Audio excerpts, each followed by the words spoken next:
lo que cualquiera puede hacer para deducir las leyes de la naturaleza. Pero en otro sitio, como veremos dentro de un momento, nos dice que una de las distinciones fundamentales entre derecho de naturaleza y derecho de gentes es que la ley natural, perdón, entre ley de naturaleza y derecho de gentes es que la ley natural no es deducida y el derecho de gentes sí es deducido. En cualquier caso, luego retomaré el tema. Interesa también que la ley natural es promulgada por el gobernante a través de la propia naturaleza del ser humano. En este caso estamos hablando del gobernante de la naturaleza que imprime en las criaturas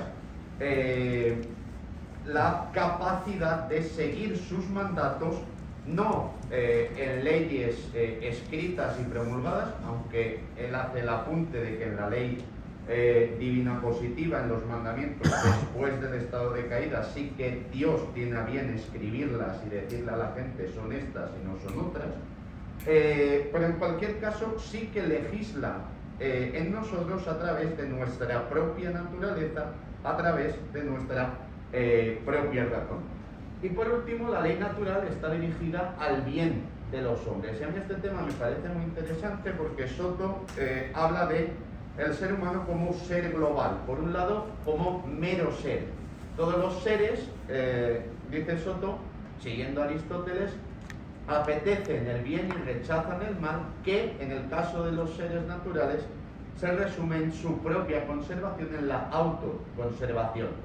En el tema de los animales habla de la unión entre hombres y mujeres, eso no me interesa para el tema de Hobbes aquí, pero cuando entra en el ser humano como ser racional y social, ya de forma particular, sí que señala que lo fundamental es seguir la regla de oro. La regla de oro nos permite acomodarnos los unos a los otros y vivir en sociedad buscando la virtud moral, ¿de acuerdo? Esto va muy en la línea de lo que otros autores de la escuela dicen, pero a mí me parece que lo que hace a Soto muy interesante desde mi propio punto de vista como interesado en el pensamiento de Hobbes es algo que en Vitoria, por ejemplo, yo desde luego, y si no se me corrige, no he acabado de encontrar en ningún sitio. En Soto es muy interesante, está ya en el de dominio y luego es una constante, sobre todo cuando Soto está hablando de ley natural y sobre todo derecho de gentes, el distinguir entre el estado de naturaleza íntegra en el ser humano y el estado de naturaleza caída. Si mal no recuerdo, Francisco tiene un artículo ya de hace un tiempo en el que habla del estado de naturaleza que es bastante interesante al respecto. La pregunta que se hace Soto es, pero entonces, si nos basta esa igualdad natural y esa igual libertad que nos concede la ley de la naturaleza, ¿por qué hay personas que violan la ley natural? ¿Por qué se hace necesario completar la ley natural, sobre todo con derecho civil positivo? ¿Por qué es necesario o son necesarios las leyes, los estados, etcétera, etcétera?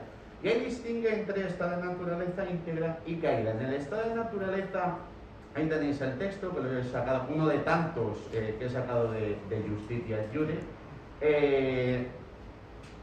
La distinción es básica. En el estado de naturaleza íntegra, previa al pecado, la luz natural no está oscurecida por absolutamente nadie, es suficiente para seguir los mandatos de la ley natural.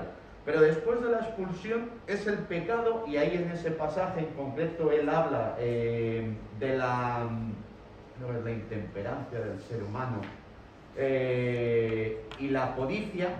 En cualquier caso son las pasiones, o son pasiones de tipo conflictivo o negativo, las que obligan, hacen a algunos seres humanos que la luz natural de la razón, que antes en el paraíso era suficiente, o inmediatamente después de la expulsión era suficiente, se oscurezca y, como tenemos en otro punto,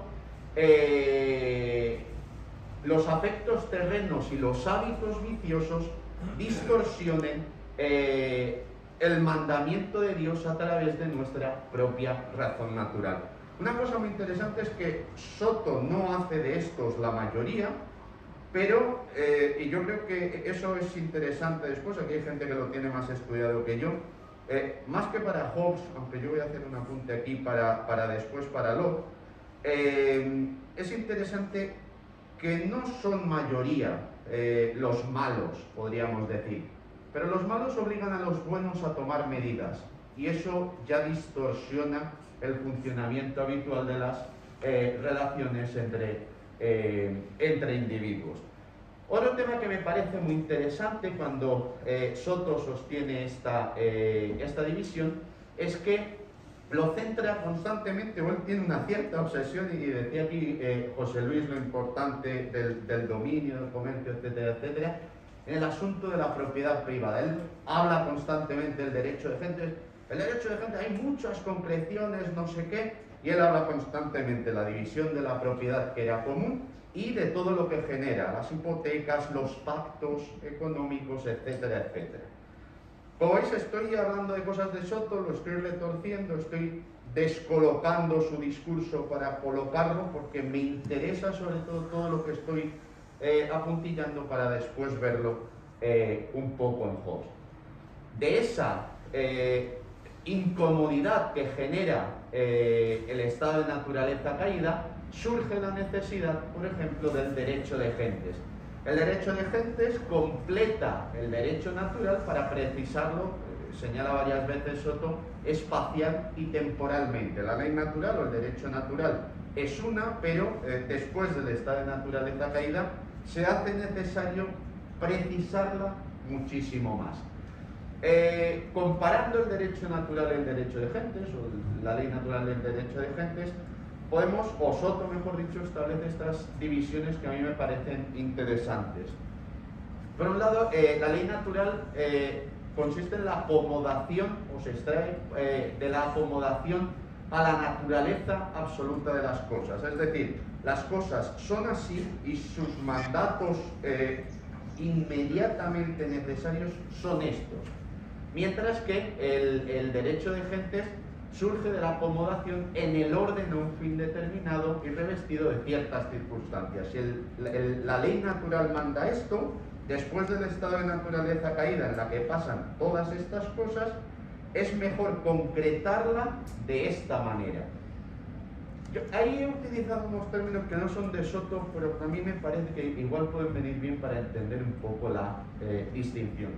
Cuando Descartes habla de la intuición intelectual, de los primeros principios, de las primeras verdades, y luego de la deducción que a partir de esos principios extrae, podríamos decir, todo lo que podemos decir con probabilidad y cierta seguridad sobre la realidad, sobre la física fundamentalmente, una de las críticas que se le hace es: pero es que intuición es la del cogito, en lo demás hay deducción, hay pasos que nos llevan a la conclusión.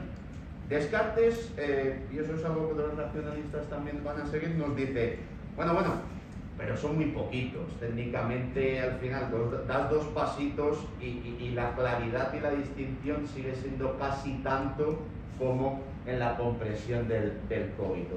Yo creo que aquí podríamos utilizarlo, no sé si esforzar un poco a Soto, para entender un poco la distinción entre el derecho y la ley natural, que se intuyen, aunque Soto insiste en que en muchas ocasiones dice hay que hacer unas pequeñas deducciones que todo el mundo es capaz de hacer, hay que dar muy pocos pasos para extraer una cosa de otra, etcétera, etcétera.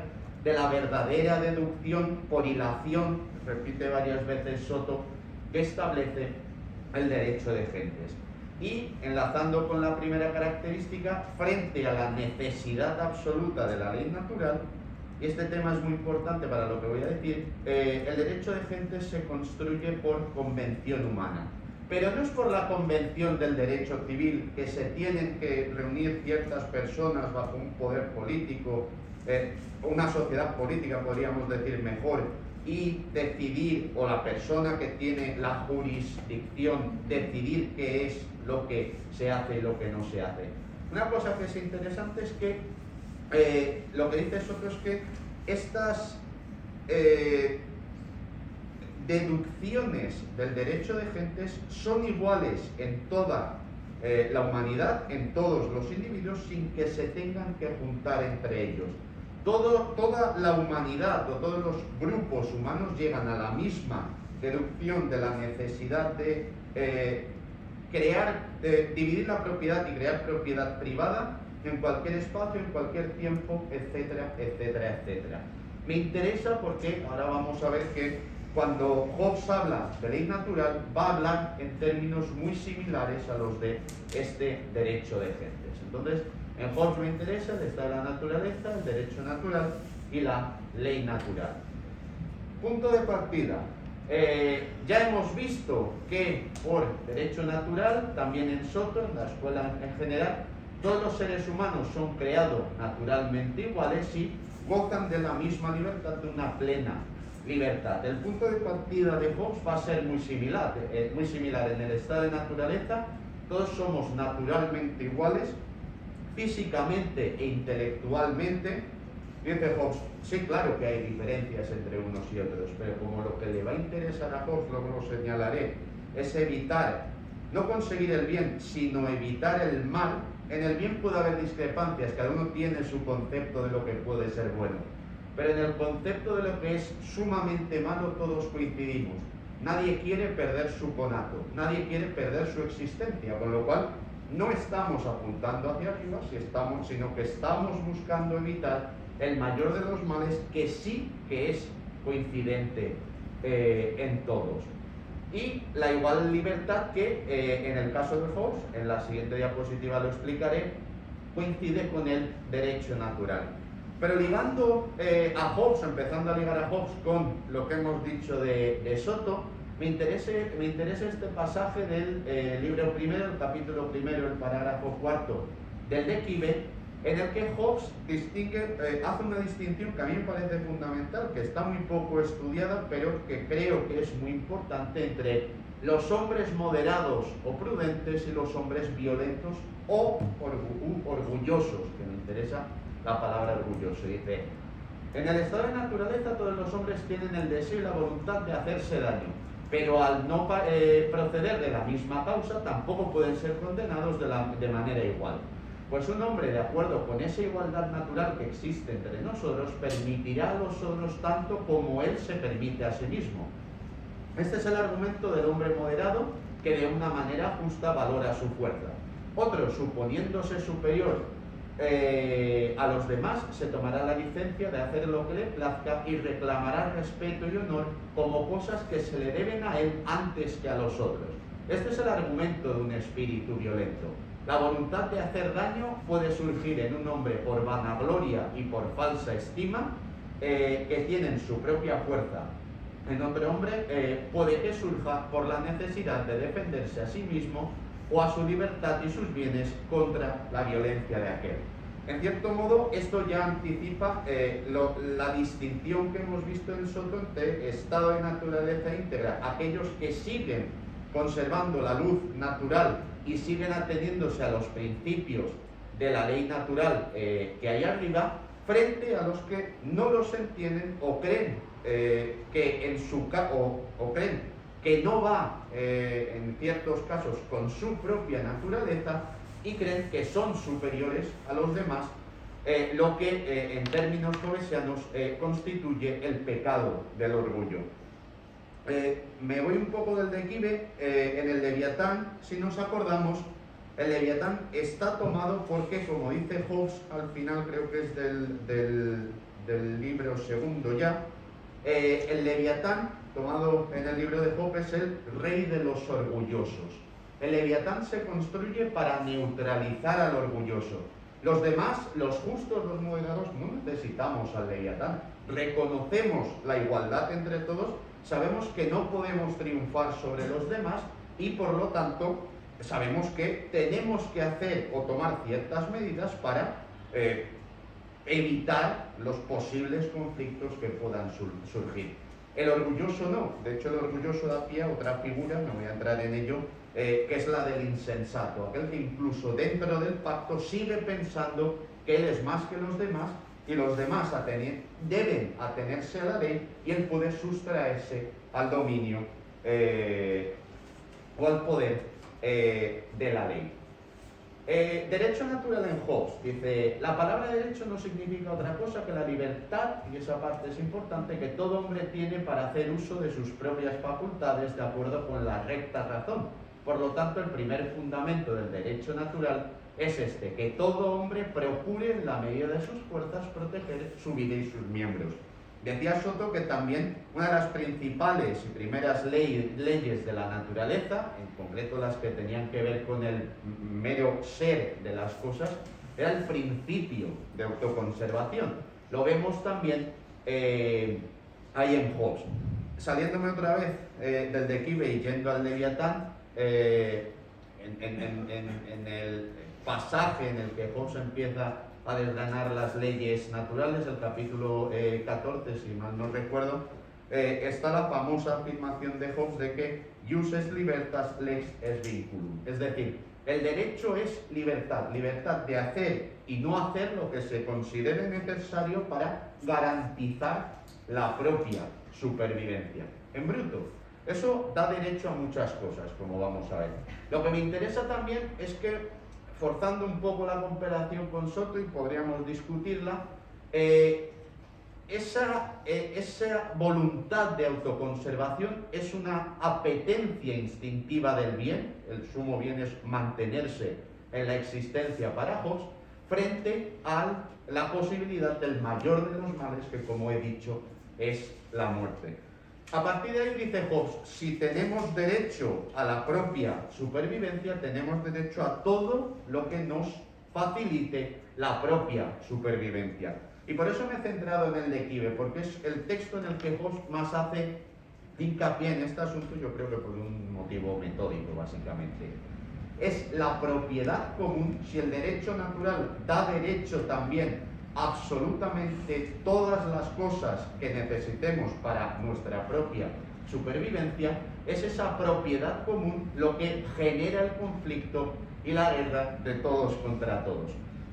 Como dice Hobbes, esa libertad absoluta se convierte en una libertad imposible, porque si todos tienen libertad a todo, el conflicto se vuelve necesario. Y sobre todo se vuelve necesario porque hay muchos que consideran que están por encima de la igualdad natural y pueden conseguir la victoria por sus propios medios, aunque ya hemos visto que las condiciones naturales, la igualdad natural entre todos los individuos, vuelven eso imposible. Lo que van a hacer los sensatos, los moderados, va a ser entender que seguir en ese estado se vuelve imposible y van a intentar buscar soluciones. Lo que nos lleva por último a la ley natural. Ley natural, dice Hobbes, es el dictado de la recta razón acerca de aquellas cosas que deben hacerse u omitirse en la medida de nuestras fuerzas para la constante preservación de nuestra vida y nuestros miembros. Mientras que el derecho natural nos da libertad para hacer o no hacer lo que consideremos oportuno para nuestra propia supervivencia, la ley natural, que es la ley de la razón, a través de una serie de cálculos que hacemos de forma individual, pero que se reproducen, como dirá Hobbes, en todos los individuos, como el derecho de gentes en Vitoria, nos va a decir, de todas estas opciones, la óptima, la mejor es esta. Tienes que quedarte con esa, tienes que atarte a esa y tienes que seguir adelante con esa. ¿Cuál es el problema? Igual que sucedía en Soto, la pregunta que se hace Hobbes es ¿y por qué no todos siguen esos dictados de la razón?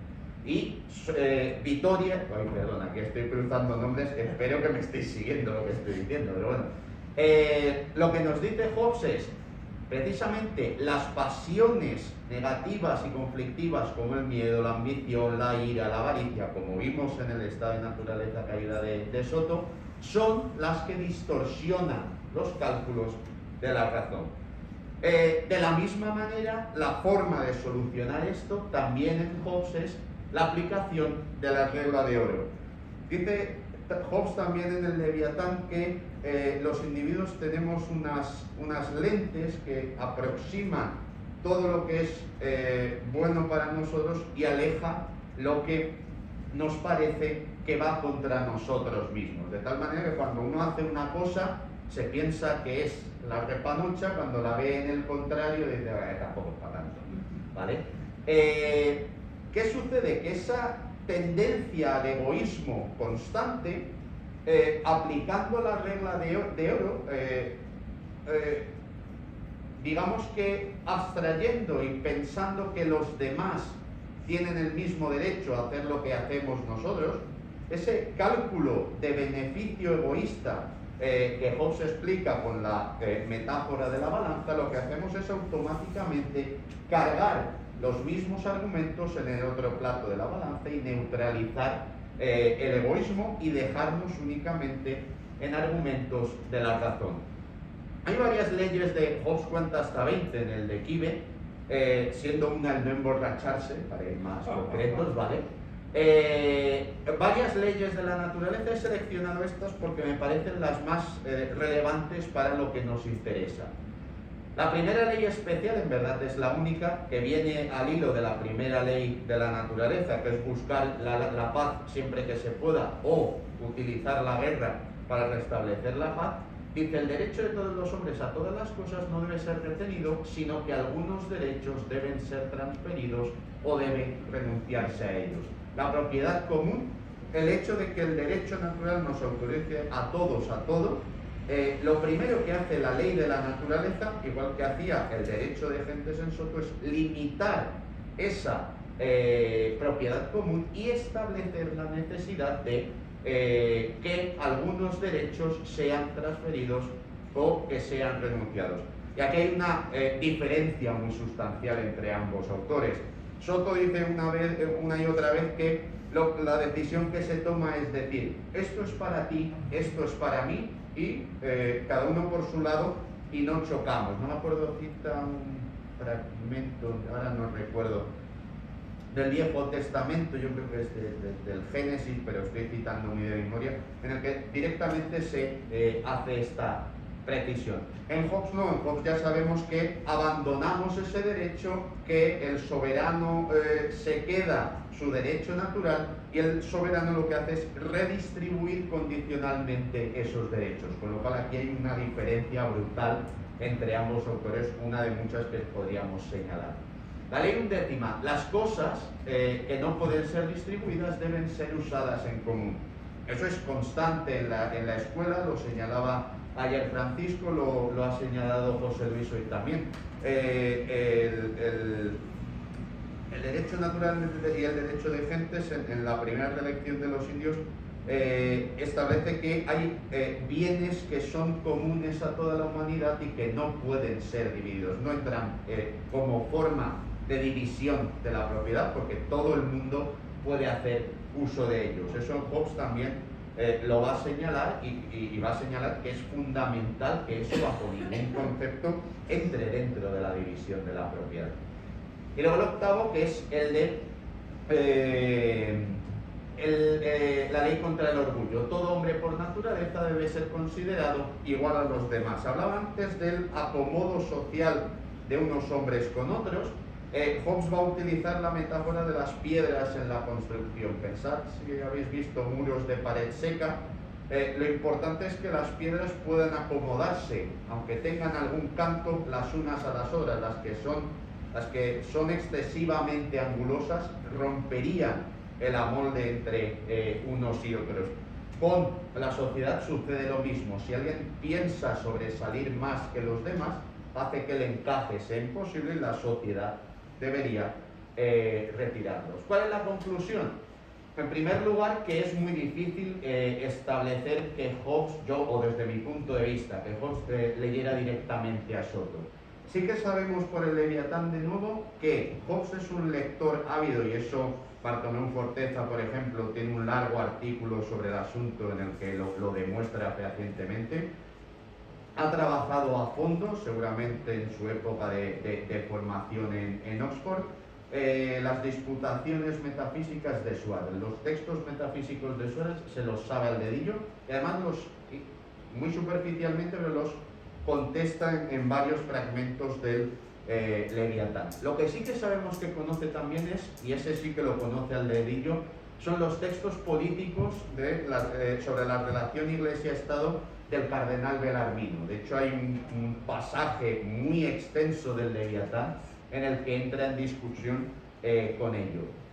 Probablemente, y como parece sostener, aunque ya os digo que la cita es un poco complicada, Leo Strauss, lo que Hobbes pudiera tener en común con esto, a mi modo de ver, puede venir primero de esas fuentes, luego del justnaturalismo más de corte tomista de Richard Hooker o la reapropiación, adaptación que hace Brocio, y también, sobre todo, que creo que es el punto de contacto entre el estado de naturaleza íntegra y caída entre ambos autores, de ese pesimismo antropológico que caracteriza a muchos padres de la Iglesia. Estoy pensando Agustín, Irineo y demás. En cualquier caso, y como pongo ahí, lo que sí que rompe, que lo hablábamos ayer por completo, la posibilidad de convergencia entre uno y otro, es que mientras que Soto sigue manteniendo una visión organicista de la sociedad a la que el hombre tiende, pese a todo lo que ha dicho, naturalmente, el contractualismo hobbesiano y su individualismo lo coloca totalmente en las antípodas, ¿vale? Y con eso acabo.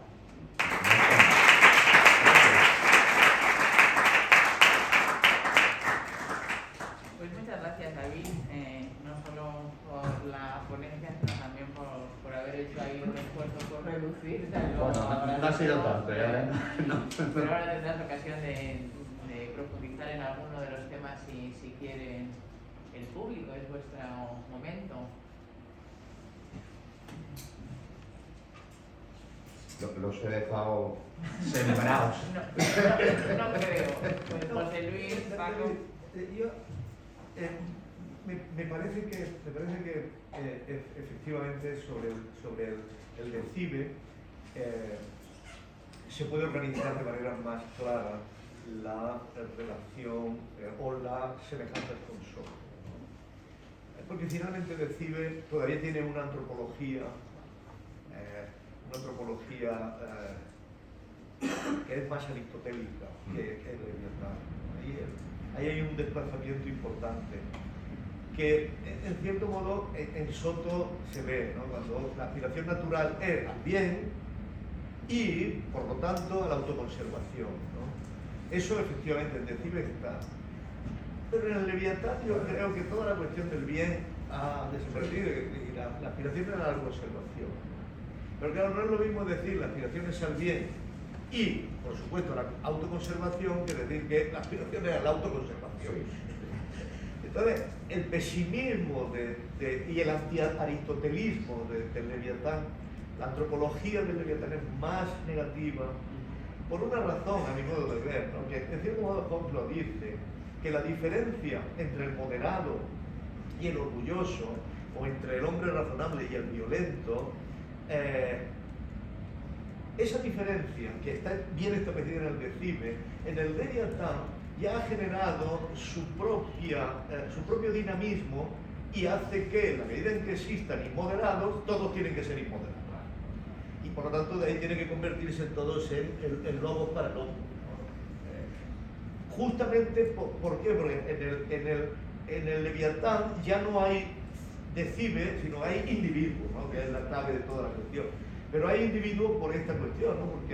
Porque todos temen que el que esté delante sea un inmoderado y tú te hagas de frente y eso genera el miedo generalizado que hace que el soberano tenga como finalidad producir el miedo más grande que todos los demás, ¿no? Porque es la única manera de hacer moderados, porque ya no puede contar con que existan moderados. Ahí hay un desplazamiento que es el propio dinamismo de la sociedad moderna. Respondo. Sí, mira, y aprovecho, muchas gracias, José Luis, para cubrir un par de cosas que dije muy de pasada. Decía que efectivamente que se veían mejor en el declive que en el resto de las obras, probablemente por un motivo metodológico. Ya sabemos que el sistema hobbesiano inicialmente está pensado en los elementos de la filosofía, tiene que empezarse por el de corpore, el movimiento de los trozos de materia en general, pasar al de homine, el movimiento de un trozo de materia en concreto, que es el del cuerpo humano, que genere necesariamente unas ciertas pautas morales y políticas que concluyen en el declive. En 1642 el conflicto de la Revolución Inglesa ya ha empezado en su fase más violenta, y Hobbes considera, como nos dice en el prefacio, que tiene que empezar por ahí. Sabemos que tiene muchas cosas del de corpore, pero son cosas muy iniciales, sobre todo sobre primeros principios, por cierto muy influidas por Suárez en ese momento. Pero todo lo demás le falta. Entonces yo creo que tira de... Él dice, bueno, se puede empezar in media res, porque uno empieza, y eso es muy anti-método hobbesiano, uno ve cómo se comporta uno mismo, cómo se comportan los demás, y luego surge, él no dice, pero por inducción, pueden establecer las generalidades de las que hablamos en el declive. Pero eso yo creo que él tira de la educación que tiene, una educación que hasta hace muy pocos años ha sido fundamentalmente humanista. Leo Strauss, la tesis de Leo Strauss es fundamental en eso, y coge lo que tiene y dice, pues le voy a dar un meneo y lo presento de una manera un tanto distinta. En 1651 la guerra civil inglesa prácticamente, desde luego la revolución está terminada, está Cromwell en el poder, queda Irlanda, quedan un par de focos por acabar, pero los desastres de la guerra se han visto perfectísimos. Han sido mucho peores de lo que Hobbes podía anticipar en el 42. Yo creo que efectivamente eso produce ese desplazamiento, junto además que el sistema está terminado. El de homine no está, el de corpore está prácticamente, pero el de homine precisamente tiene el inicio en el Leviatán, hablando sobre el hombre físico, etcétera, etcétera. Y luego el otro tema que me parece fundamental es que la distinción entre hombres moderados y hombres orgullosos la encontramos, por ejemplo, en la redacción de los elementos del derecho natural y político, que es, como digo yo siempre, mi pequeño Leviatán. Ese texto es inédito, se editará mucho más tarde, esa distinción pasa al declive, pero efectivamente en el Leviatán ha desaparecido. Hobbes recicla muchos textos y muchas ideas políticas en lo poco que escribe Hobbes de política, porque es por lo que ha sido importante, pero en verdad en su producción son 15 años de efervescencia muy fuerte que tienen muchas consecuencias, pero en cualquier caso todos esos borradores, en este caso esta distinción que ha pasado el declive no va a pasar al Leviatán, y podía haber pasado en el Leviatán, y queda directamente en esta idea del Leviatán como lo que infunde un miedo atroz a cualquiera que pueda salirse un poco del marco establecido para limitar posibles conflictos. Pero muchas gracias, porque me ha permitido pulir un poco más este tema. Sí, gracias David por la exposición, que es muy interesante por el tema del estado de naturaleza. A mí en tiempos me atrajo mucho el tema. Hay una cita de Skinner en su Historia del Pensamiento, sí, cuando se mete con la Escuela de Salamanca, sobre todo su área, que dice que el tema del estado de naturaleza no existe en la escuela, los escolásticos. Eso fue un poco lo que me llevó a mí, me incitó. Tú has hablado de Leo Strauss, a mí fue Skinner, ¿no? A buscar el tema del estado de naturaleza, y si existe, por supuesto. Lo que ocurre es que efectivamente hay esos dos estados, el estado de integridad o plenitud y el estado de naturaleza caída, y sobre todo lo que hay es una concepción antropológica optimista. El propio Vitoria cita expresamente a Plauto: el hombre no es un lobo para el hombre, y por tanto, claro, estamos ante una concepción radicalmente diferente desde el momento que Hobbes aparece como no confiando ya en la positividad de esa naturaleza, ¿no? Entonces, claro, desde ese momento el encaje de uno y otro, lo que en su día a mí me interesó y no llegué después a seguir con ello y demás, es donde se produce ese cambio de la concepción de estado de naturaleza dual, del estado de plenitud y estado de naturaleza caída, al estado de naturaleza. Y a mí todos los indicios me llevaban a Pufendorf, pero no llegué a desarrollarlo. Pero yo creo, me da la impresión que hay más lecturas por parte de Hobbes de Pufendorf, quizá de Groucho Pufendorf, que son las que de alguna manera le facilitan el tránsito de un estado a otro, ¿no? Porque él no es ajeno a la escolástica, él se ha formado, aunque poco tiempo, con los clásicos y demás. Lo que pasa es que aborrece eso y se aleja, como lo van a hacer luego con muchos autores, ¿no? Pero él tiene ahí unos vínculos, unas lecturas. Quizá el eje de la comparación para hacer explícito de alguna manera unos vínculos más fundados que la mera contraposición o diferencia pueda ser Pufendorf. No sé si has tirado por ahí o lo has dejado. Sí, aprovecho también para agradecerte la pregunta, que me va a permitir dos cosas. Hablabas tú del tema de Skinner. A mí una de las cosas, y ya que estamos aquí hablando de la escuela, que me parece llamativa, es la refracción o la pésima interpretación que grandísimos autores anglosajones hacen del pensamiento español del siglo XVI. Estoy pensando, por ejemplo, en un gran manual de un gran autor y estudioso de la política, que es La política del siglo XVI de J.W. Allen, en el que lo divide por estados y directamente el siglo XVI, la política española del siglo XVI no está. No hay una alusión ni a la escuela, ni a lo que sucede después, ni a un Suárez, nada, están borrados por completo. Y luego está el caso de Skinner, que lo trata poco, y yo creo que lo trata a mí me encanta Skinner, con la profundidad que tiene Skinner. Es que le pasa así como por encima, como bueno, dos cositas, 4 generalidades y sigo a lo que me interesa a mí, que es lo geniales que somos los británicos. Bueno, me deja a mí un poco preocupado. Es verdad que luego hay otros autores y autoras que antes en el tiempo los han tratado con mayor profundidad. Pero bueno, esa parte me llama la atención. Y luego me choca un poco lo de Pufendorf, porque Pufendorf, los textos fundamentales de Pufendorf, las obligaciones de los hombres, el derecho natural y de gentes, son de la década de los 70, si mal no recuerdo, del siglo XVII. Sí que, o sea, Hobbes puede haber, y creo que influye en Pufendorf. Pufendorf creo que construye bastante a la contra de Hobbes, porque de hecho, y esto es una idea mía, yo creo que Pufendorf es muy importante para Locke. Y muchas de las, con Idoia alguna vez lo hemos hablado, está Hooker, que no es tomista, pero se viste de tomista. Y luego está el tema de Pufendorf, que yo creo que, sobre todo cuando él está en Holanda, se lo traga y dice, esto a mí me viene de perlas.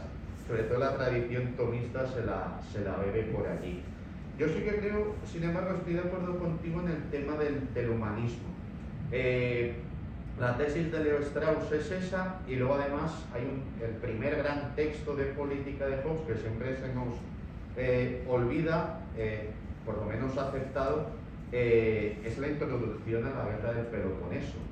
Y ahí ya, o sea, una de las tesis de Leo Strauss es que ahí está todo lo que va a hacer después Hobbes. Ahí está enterito.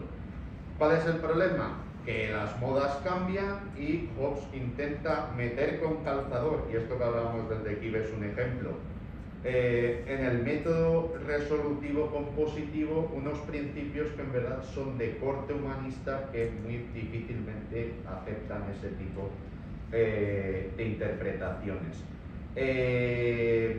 Y luego está el comentario a los anales de Tácito. Algunos autores, ahora yo creo que ya somos mayoría los que aceptamos que esos textos de las obras subjetivas son hobbesianos o son de escritos de juventud de Hobbes, en los que también tenemos muchas de estas ideas. Entonces, la tesis de Strauss se sostiene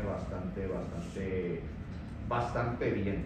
Luego, además, el problema metodológico en Hobbes es dramático, o sea, es uno de los problemas fundamentales. Pero bueno, muchas gracias. Leopoldo, un minutito. Sí, gracias David por tu conferencia muy interesante. Yo quería mencionar que hay un aspecto verdaderamente presente en la tradición británica del siglo XVII. No olvidemos que Gran Bretaña es una nación cuya teología es calvinista. Y luego solo eclesiológicamente se dividen de un lado monárquicos, anglicanos monárquicos y de otro lado presbiterianos, puritanos, republicanos. Pero toda la dogmática teológica que subyace a Gran Bretaña es calvinista. Y el calvinismo es un agustinismo radicalizado. Un agustinismo es una concepción antropológica de la naturaleza del hombre, Paradise Lost, el paraíso perdido. Sí. En el gran poeta inglés, que otro tenía multitud de tesis interesantes en política, sí, sumamente interesantes. Entonces, ahí hay una concepción profundamente pesimista de los estragos que el pecado de naturaleza, el pecado original, ha llevado a destruir la naturaleza humana, y eso no está en otros ámbitos. Leyendo a David Parker, a William Green, a Algernon Sidney, menos en Locke, se percibe el mismo tono. De hecho, antes que Sidney, que utiliza terminología muy próxima, porque también ya está influida por Locke, en Green, que es un abogado del partido parlamentario, ya enfrentado prácticamente por todo, porque el rey no convoca al parlamento, porque está exigiendo nuevos impuestos por encima de lo que el pueblo inglés le ha concedido, etc. Se retornan a unas ideas de Madrid calvinistas fortísimas, en donde se habla, no, el hombre es un lobo, el hombre es la peor bestia frente a los hombres, es un lobo, es un oso. Eso es William Green. Es decir, hay ahí un magma enorme que nos pone de manifiesto como es concepción común en este momento de Inglaterra, previo a la guerra civil, y no solo la guerra civil. William Green es de 1630, fundamentalmente, es el jefe del Partido Republicano, que nos muestra que hay una concepción antropológica que es agustiniana, profunda, y eso se ve, pero no debe ser visto como un caso aislado paradigmáticamente en Hobbes. Pero es común. En Jus Populi, en Parker, es igual, en William Green es igual, en Algernon Sidney es igual. Eso de un lado. Y luego, de otro lado, en la cuestión del estado de naturaleza íntegra y naturaleza caída, bueno, el estado de naturaleza íntegra es un estado... Leopoldo, un minutito, vale. 30 segundos, que ya nos estamos metiendo. Sí, del que trata la escritura, pero del cual no sabemos nada. No es un estado histórico, el otro sí. Entonces, el énfasis que en esta teología, en esta filosofía, con una profunda teología calvinista de fondo, se le da, se pierde el equilibrio de las tesis de otros autores, particularmente católicos, en donde se presentan, y también algún de un aristotelismo renovado mucho más optimista. Es verdad que el pecado en el hombre ha tenido una irrupción destructora de todo, pero hay ciertos elementos que no han sido pervertidos. Y en esto Calvino y Lutero andan muy próximos. Pero el calvinismo ha conseguido conformar formas políticas que han tenido una vigencia enorme, mientras que el luterismo no. Sí. Insisto en